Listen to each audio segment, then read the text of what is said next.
Studio में मौजूद लोग या फिर जहां हम इस वक्त उत्तर भारत में मौजूद हैं, उत्तर भारत में मौजूद लोग, उनके भीतर जिस रूप में नाराजगी या गुस्सा है वैसा दक्षिण में नहीं देखा जा रहा है।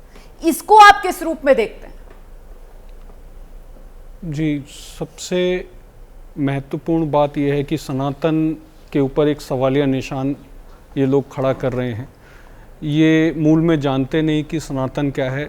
वैसे तो सब कुछ बता चुके हैं हमारे संत महात्मा लोग, लेकिन एक बड़ी मुख्य बात है सनातन के विषय में जो मैं कहना चाहूँगा कि इस धरती पर जब भी कोई अवतार हुआ वो भारत में और सनातन में ही क्यों हुआ, बाकी किसी धर्म में क्यों नहीं हुआ।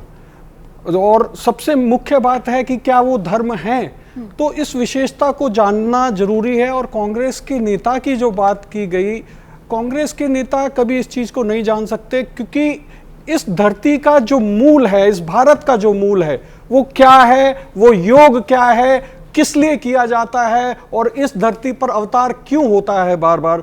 तो कांग्रेस में भी इंदिरा गांधी जी कुछ चीज़ों को जानती थी, बहुत गहराई में थी, योग साधना में गांधी जी थे।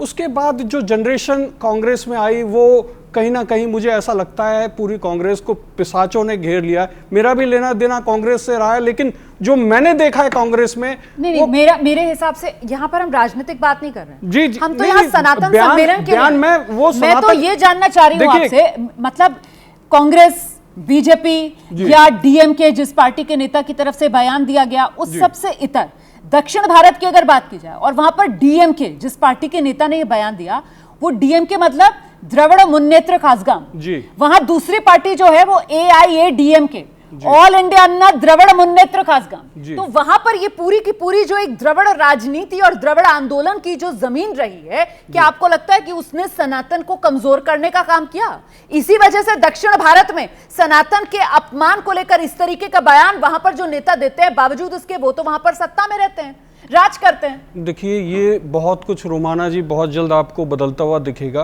क्योंकि सनातन अपनी ताकत अब दिखाता जा रहा है। सनातन पहले भी मजबूत था, ऐसा नहीं है, लेकिन कुछ विषय से, कुछ जयचंदों के विषय से वजह से हमारे सनातन पे ऐसे जयचंद जो हमारे देश में रहते हैं और देश का खाते हैं और देश के साथ ही गद्दारी करते हैं। और ये बहुत अच्छा विषय भी है क्योंकि शिव, सनातन शिव से ही जुड़ा हुआ है।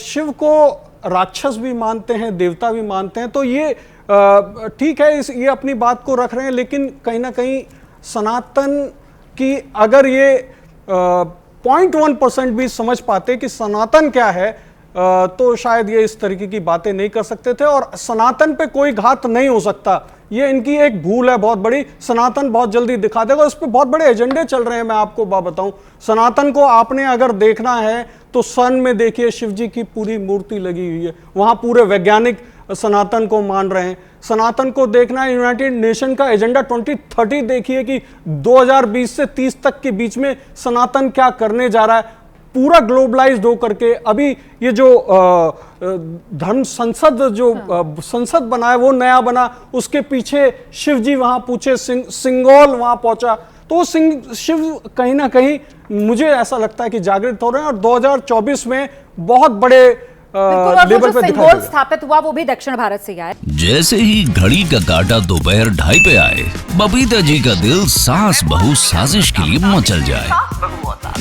और ये है इनकी बहू, पूरे दिन ऑफिस की टेंशन हो जाए गॉन जब ये करें अपना फेवरेट शो फ्री टाइम पे ऑन। इनकी तरह आप भी देखिए अपना फेवरेट शो अपने टाइम पर और डाउनलोड कीजिए एबीपी लाइव ऐप अपने स्मार्ट टीवी पर।